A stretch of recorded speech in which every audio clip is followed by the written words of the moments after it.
बिस्मिल्लाहिर्रहमानिर्रहीम। अस्सलाम वालेकुम नाज़रीन, आप यूट्यूब चैनल देख रहे हैं। मैं इमरान खान हूं। बिलाखिर इमरान खान साहब की मुलाकात हुई है उनकी पार्टी के लोगों से। बैरिस्टर गौहर गए मिलने के लिए और दीगर 2 लोग गए हैं और उसके बाद इन्होंने जो तफसीलात बताई हैं वो मैं आपके साथ शेयर कर देता हूँ। लेकिन पाकिस्तान तहरीक इंसाफ के अंदर सोशल मीडिया पर भी और मीडिया पर हर जगह पर तहफ़्फ़ुज़ात का इजहार किया जा रहा है। अली मोहम्मद खान साहब उनके साथ मौजूद थे और बैरिस्टर गौहर साहब बात कर रहे थे। बाहर आने के बाद चंद चीज़ें बैरिस्टर गौहर ने इंपॉर्टेंट कही हैं। एक तो ये है कि पाकिस्तान तहरीक इंसाफ अपने उस मौक़िफ़ के ऊपर डट गई है जिसमें उन्होंने कहा कि ऑफिशियली अब तक 12 शहादतों की तस्दीक हुई है।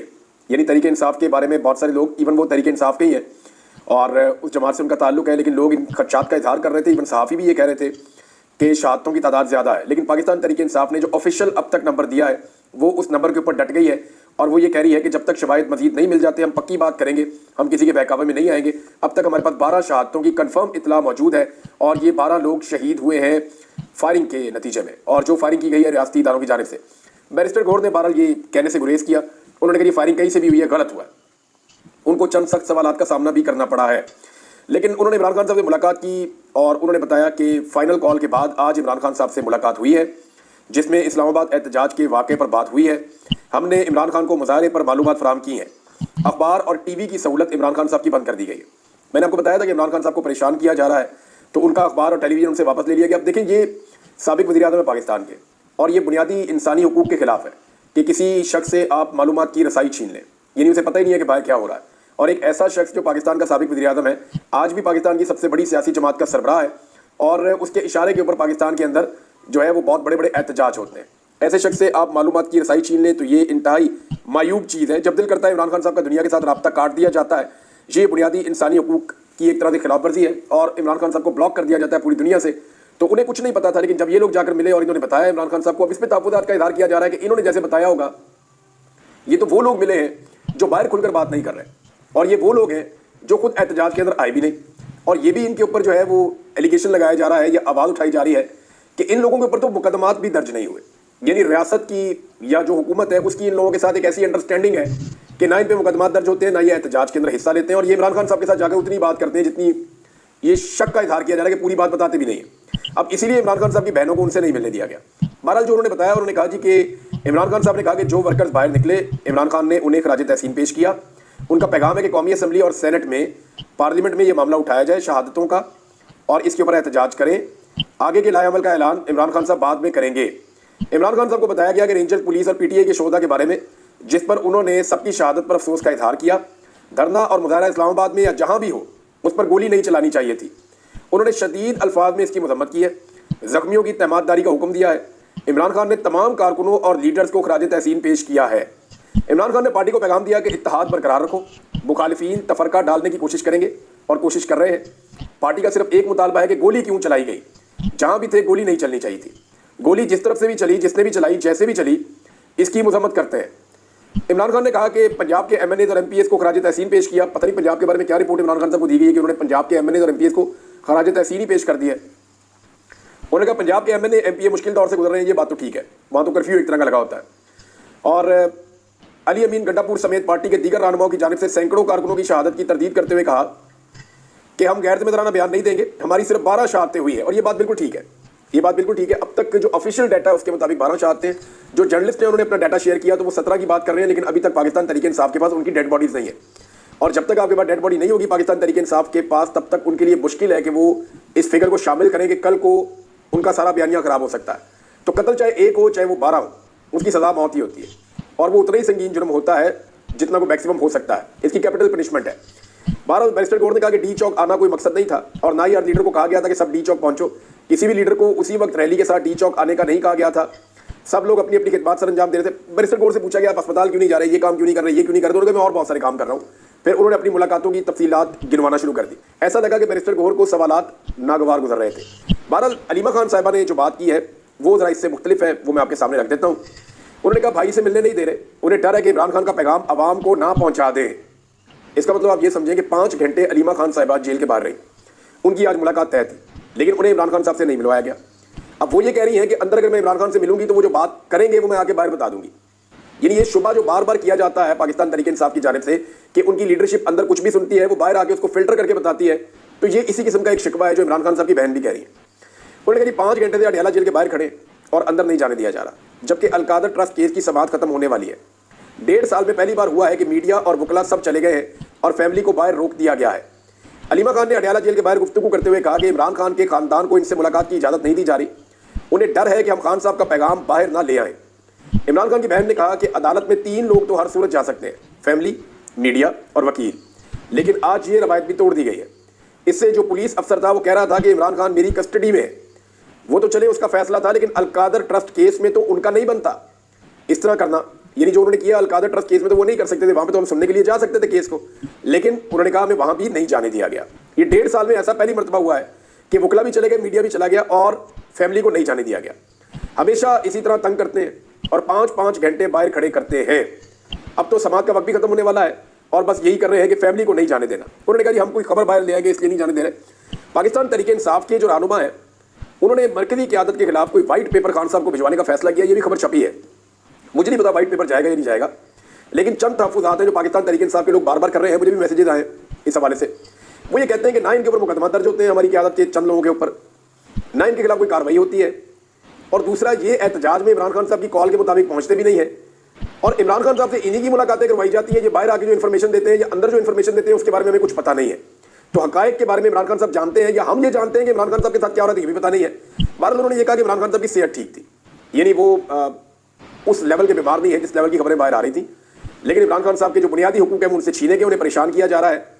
और इस कैद के दौरान एक मरतबा फिर उनके अखबार और टेलीविजन और मालूमात तक उनकी तमाम रसाई बंद कर दी गई है। दूसरी जानिब नाज़रीन एक और खबर भी आ रही है और वो बड़ी अफसोसनाक है। यानी ये अगर आप विजुअल्स देखें और तस्वीर देखें तो पाकिस्तानियों के मुंह के ऊपर काला कपड़ा डाल के उन्हें अदालतों में लाया जा रहा है। देखिए ये सियासी वर्कर हैं, सियासी जमात से इनका ताल्लुक है, बाकी सारी सियासी जमातों के भी वर्कर होते हैं, लेकिन इस तरह की हरकत नहीं की जाती। ये सियासी कारकुन है, ये सियासी एहतजाज के लिए आए थे, इनको गिरफ्तार किया गया है और गिरफ्तार करने के लिए एक तरीकाकार ये था कि अस्पताल के करीब गाड़ियां खड़ी की हुई थी जिन पे पाकिस्तान तहरीक इंसाफ के झंडे लगाए हुए थे पुलिस ने। वो जैसे ही कारकुन जख्मी होते थे उनको लेकर लोग आते थे तो वो गाड़ी के करीब जरूर जाएंगे मदद हासिल करने के लिए, तो वो झंडों वाली गाड़ी के करीब जाते थे, पुलिस उनको धर देती थी और पकड़ देती थी। इस तरह पुलिस ने बहुत सारे कारकुनों को पकड़ा है। जख्मी जो है वो फिर अस्पताल के अंदर गए, उन्होंने अपना इलाज करवाया। अब पाकिस्तान तहरीक इंसाफ एक अजीब किस्म की सुस्ती कर रही है, यानी ये जो कारकुनों के साथ हो रहा है ये तो बड़ा जुल्म और ज्यादती है। सियासी कारकुनों के साथ ये नहीं करना चाहिए, बाकी पॉलिटिकल पार्टी को भी इसके ऊपर मजम्मत करनी चाहिए, वरना कल को ये हरकतें उनके साथ भी होंगी। चंद चीजें जो पाकिस्तान तहरीक इंसाफ को अब तक जरूर करनी चाहिए थी वो ऑलरेडी लेट हो गए हैं, लेकिन अगर अभी तक नहीं की तो अभी भी वो चीजें करें, वरना कल को यही चीजें ना करने का हुकूमत और हुकूमती वुज़रा उनको ताने देंगे। मैं आपको वो चीजें बता देता हूं। नंबर 1 चीज ये है कि सेफ सिटी अथॉरिटी, इस्लामाबाद में जितने कैमरास लगे हुए हैं सेफ सिटी के और बहुत खर्चा किया गया है इसके ऊपर, उन तमाम की फुटेज जो है वो कहा जाए कि सेव कर ली जाए, उसको महफूज कर लिया जाए। इस हवाले से सेफ सिटी से रब्ता किया जा सकता है, अथॉरिटी से, पुलिस से रब्ता किया जा सकता है, उनको भी एक एप्लीकेशन दी जाए और अदालत से भी रुजू किया जाए कि जनाब ये जो फुटेज है इसको फौरी तौर पे सिक्योर किया जाए, खास तौर पे अस्पतालों की फुटेज, कितने जख्मी और लाशें लाई गई। दूसरे नंबर के ऊपर डी चौक की फुटेज, तीसरे नंबर पे कश्मीर हाईवे और रास्ते पे जितने कैमरे लगे हुए उन सब की फुटेज, 26 नंबर चुरंगी पे जो कुछ होता रहा उसकी फुटेज, और जितने आसपास के सराउंडिंग के इलाके जहां पे गोली चली है उन तमाम एरियाज की फुटेज इकट्ठी की जाए सीसीटीवी की, ताकि बवक्ते जरूरत वो काम है। इसको सेव करना बहुत जरूरी है। इसका टाइम पीरियड होता है कि इतने दिनों तक ये, इतने अरसे तक ये सेफ रहती है। अभी तो कुछ दिन भी हुए, तो अभी तो सारी फुटेज मौजूद होनी चाहिए और ये सारे कैमरे ठीक काम कर रहे हैं। तो फौरी तौर पे ये दरखास्त देनी चाहिए पाकिस्तान तहरीक इंसाफ को कि ये फुटेज सेव करें, ताकि 10 साल के बाद भी इस केस का फैसला हो तो फुटेज मौजूद होनी चाहिए। जैसे वहां पे कैपिटल हिल में हुआ था अमेरिका में, उन्होंने फुटेज की बुनियाद के ऊपर फैसले दिए थे। 9 महीने फुटेज का मामला नहीं हो पाया, इमरान खान साहब आज तक फुटेज मांगते हैं, लेकिन पाकिस्तान तहरीक इंसाफ ने ये जो नया मामला हुआ है इसके ऊपर फुटेज अभी तक नहीं मांगी। ये फुटेज मांगनी चाहिए और उसको सेफ रखना चाहिए। इसके बारे में जितनी दरखास्तें हैं हर जगह पे, हर अदालत में, हर फोरम पे दे देनी चाहिए, क्योंकि हुकूमत ने इसमें फैसला कर दिया पाकिस्तान तहरीक इंसाफ को दबाने का, और उस हवाले से कोई टास्क फोर्स बनाई गई है कि जो प्रोपेगेंडा करने वाले अनासर हैं उनकी निशानदेही की जाए। यानी जो लोग हकायक सामने ला रहे हैं उनकी निशानदेही करके उनको गिरफ्तार करेंगे, ताकि हकायक सामने आना बंद हो जाए। यानी जैसे मैं बात कर रहा हूं, कोई और लोग बात कर रहे हैं, मुतीउल्लाह जान के साथ जो इन्होंने किया, बाकी लोगों के साथ, ये अब लोगों को गिरफ्तार करेंगे, लोगों के ऊपर कार्रवाई करेंगे और कोशिश करेंगे कि इसको प्रोपेगेंडा करार देकर सारे मामले के ऊपर मट्टी डाल दें।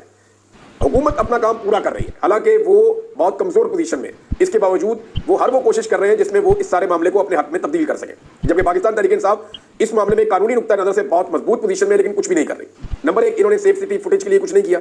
नंबर 2, FIR के अंदराज के लिए पाकिस्तान तहरीक इंसाफ को फौरी तौर पर थाने में दरखास्त देनी चाहिए अपने वकला के जरिए से। FIR वो दे या ना दे, दरखास्त जरूर देनी चाहिए, जैसे तारुल कादरी साहब ने दरखास्त दी थी और बाद में मुकदमा करवा लिया था। फौरी तौर पर दरखास्त देनी चाहिए और उस दरखास्त के अंदर पुलिस को, दीगर जो लॉ इन्फोर्समेंट है उनको, IG को और जो बाकी अफसरान है जो वहाँ पे बहुत ज़्यादा वो कर रहे थे उनको वजीर दाखिला को, वजीर इत्तलात को, वजीर दिफा को और दीगर जो लोग हैं जिन्होंने बाकायदा अनाउंस करके गोली चलवाई है, पहले धमकी दी है फिर गोली चली है, इन सबको पार्टी पाकिस्तान तहरीक इंसाफ बनाए और इनके खिलाफ FIR के इंदराज के लिए दरखास्त जमा करवा दे। फिर अगर नहीं होती तो अदालत में भी जमा करवा दे। तो ये पाकिस्तान तहरीक इंसाफ को फौरन ये करना चाहिए। नंबर 3, अंग्रेजी में प्रेस कॉन्फ्रेंस करनी चाहिए, इंटरनेशनल मीडिया को बुलाकर और सारे हकायक उनके सामने रखने चाहिए, क्योंकि हुकूमत बड़े तरीके से हकायक को मसख कर रही है और जाया कर रही है, शवाहिद को जाया कर रही है, तो सारे हकायक सामने रखें। नंबर 4, कौमी असेंबली और सेनेट में इस पर आवाज उठाएं, ये इमरान खान साहब ने भी कहा है। नंबर 5, सियासी जमातों से मुलाकात करें, फजल रहमान साहब से भी मिले, जमात इस्लामी से भी मिले, पाकिस्तान पीपल्स पार्टी से भी मिले, बाकी जमातों से अगर MQM से मिलना पड़े उनसे भी मिले, ANP से मिलना पड़े उनसे भी मिले, तमाम सियासी जमातों से मुलाकातें करें, हर एक को मिलकर उनको हकायक बताएं। शाहिद खाकान अब्बासी साहब की जमात है उनको भी मिले और इन सबको बताएं कि हमारे साथ हुआ क्या है, इनके साथ हकायक शेयर करें, ताकि कल को ये ना कहें कि इमरान खान साहब ने अपने आप को आइसोलेशन में ले गए थे, वो अकेले हो गए थे, पाकिस्तान तहरीक इंसाफ ने तो हमसे राब्ता ही नहीं किया। ये जुल्म और ज्यादती हर पॉलिटिकल पार्टी को बताएं, अपनी हुज्जत तमाम करें कि हमने सबको ये बात बताई थी। नंबर 6, अस्पतालों में जाएं, वहां जिम्मेदारान से मिले और उनको ये कहें कि जितने लोगों का आपके अस्पतालों में इलाज हुआ है, गोली निकाली गई है, उन सबकी मेडिकल लीगल रिपोर्ट आप हमें दे दीजिए, और अगर आप हमें नहीं देंगे तो फिर हम आपके ऊपर भी मुकदमा करवाएंगे कि आपके यहाँ पे, क्योंकि मजजूब का जो बयान होता है ना वो बड़ा इंपॉर्टेंट होता है। जिसे गोली लगी हुई होती है ना, जख्मी कहते हैं इसको कानूनी जबान में मजजूब, जिसको गोली लग जाती है, जो जख्मी हो जाता है, सबसे आम बयान उसका होता है, क्योंकि उसको तो लगी है गोली। वो कहेगा जी मुझे ये गोली जो लगी हुई है ये उसने मारी है, मैं देख रहा था, और वो नाम लेगा, फलां लॉ एनफोर्समेंट में मुझे गोली मारी, मैं फलां जगह पे खड़ा था, उसकी गवाही सबसे इंपॉर्टेंट होती है। लिहाजा ये गवाहियां जो है ये बहुत अहम है। और कल को डॉक्टर फंस जाएंगे अगर वहां पे आके लोगों ने ये कहा जनाब ये देखिए मुझे गोली का जख्म है, ये मैं खैबर पख्तूनख्वा के अस्पताल से डॉक्टर की रिपोर्ट लेकर आया हूं और आप मेरा दोबारा बेशक फिर से MLC करवा दें, मेडिकल लीगल रिपोर्ट आप मेरी दोबारा बनवा लें, सब आपको कंफर्म करेंगे ये गोली लगी है और मुझे गोली लगी थी डी चौक में, मेरी गोली निकाली थी फलां अस्पताल ने, उस अस्पताल ने मेरी MLC जारी नहीं की, और वो जारी ना करने के ऊपर डॉक्टर और अस्पताल की इंतजामिया सारे फंस जाएंगे। तो तहरीक इंसाफ की क़यादत जाकर उनको मिले और उनको सारे हक़ाइक़ बताए कि जनाब आप हमें कानूनी डॉक्यूमेंट फराहम करें वरना आपके खिलाफ भी कार्रवाई होगी। नंबर 7, जख्मियों के इंटरव्यू, जैसे हुकूमत बार-बार इंटरव्यू ले रही है ना, लोगों को दबाव डाल के इंटरव्यू ले रही है, ऐसे लोग जिसमें डालती है गिरफ्तारी नहीं पहले पकड़े हुए थे। यानी जो बंदा खैबर पख्तूनख्वा के ID कार्ड के साथ मिल जाता है या जिसके ID कार्ड से पता चलता है कि ये पश्तून है, उसको गिरफ्तार कर दिया जाता है आजकल, या अफगानी है उसको गिरफ्तार करके डाल देते हैं, उसके ऊपर सारा एक नया हुआ। तो अब इसमें जो है जख्मियों के इंटरव्यू पाकिस्तान तहरीक इंसाफ को करके चलवाने चाहिए सोशल मीडिया पे। वो जख्मी बताए कि वो किसके साथ गया था, किस इलाके से गया था, कहां तक पहुंचा था, उसको गोली कैसे लगी और गोली किसने मारी, ये पाकिस्तान तहरीक इंसाफ सोशल मीडिया में चलाए। 100 के करीब जख्मी है तो वो 100 के करीब जख्मी बताए ना उन्हें गोली किसने मारी। शोधा के लवाहिकीन के इंटरव्यू लें और उनसे पूछे कि वो अपने घर से कैसे निकले, किस तैयारी के साथ गए और कहां वो जाना चाहते थे, किस तरह का वो शख्स था। और देखें ये अब मीडिया आपके लिए नहीं करेगा ये काम, पाकिस्तान का मीडिया ना किसी के घर पहुंचेगा ना जाके वहां पे खबर देगा, ये सारा कुछ लोगों को खुद करना पड़ेगा, पाकिस्तान तहरीक इंसाफ के सोशल मीडिया को करना पड़ेगा कि शोहदा की फैमिलियों के इंटरव्यूज लें और वो चलाएं और वो बताएं कि हमारा ये बंदा है, इसका ये नाम है, ये काम करता था, ये इस तरह अपना टाइम निकाल के एहतजाज के अंदर गया था, इसकी डेड बॉडी वापस आई, हमने उसको दफन कर दिया, हमारी आखिरी इससे ये बात हुई थी और इसके साथ सारा हुआ, इस तरह का हुआ, इसको एक गोली लगी है, 2 लगी और कहां लगी। ये सारी चीजें जो है वो लवाहिकीन के इंटरव्यूज करके चलाए जाए और उनको अंग्रेजी में ट्रांसलेट करके सारी दुनिया को दिया जाए।